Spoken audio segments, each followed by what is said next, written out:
I was left in a basket at a mosque in Iran, with no name and no, birthday or nothing to tell who I was or where I came from.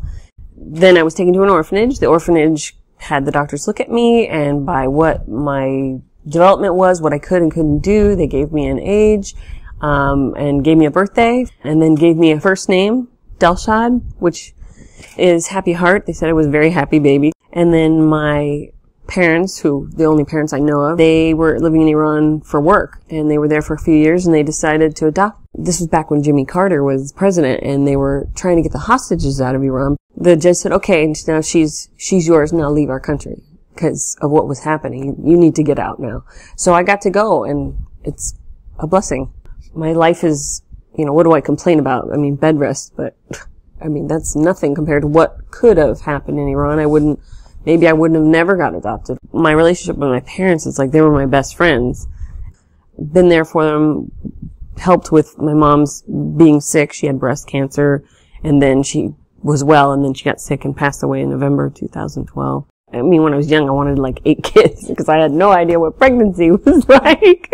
So I wanted 8 kids, and I wanted to have a big family because I'm an only child, and I wanted siblings, but I also wanted to adopt.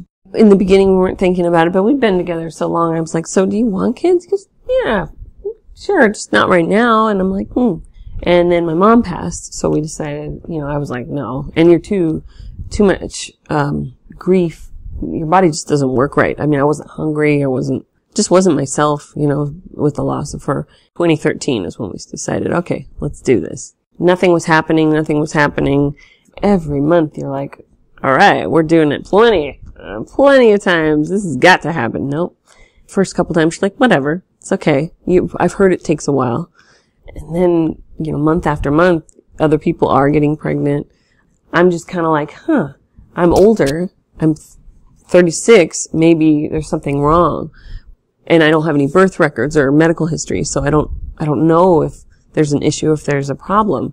So in September, we went to a fertility specialist just to get checked out.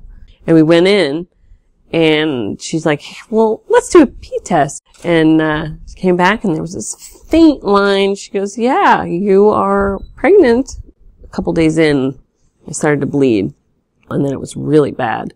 And I had cramps and all this, and it turned out I had a miscarriage. You go so long and so excited for that moment, and you're in shock, and we were taking pictures of the little tester that they gave us to let us take home. We had this packet, and Matt's just overjoyed. It's such a high and then such a low. I cried a lot, and I felt like a letdown for everybody because everybody was so excited. It's my body, so you think, well, I didn't carry it right, or I didn't do something right. But then, we also had the positive, we could get pregnant. Didn't work this time, but oh my gosh, we could get pregnant. That was the biggest relief of the miscarriage, was like, thank goodness. Well, let's try it again. I never got a period. And I was pregnant in October. We found out on October 7th. It was like a miracle.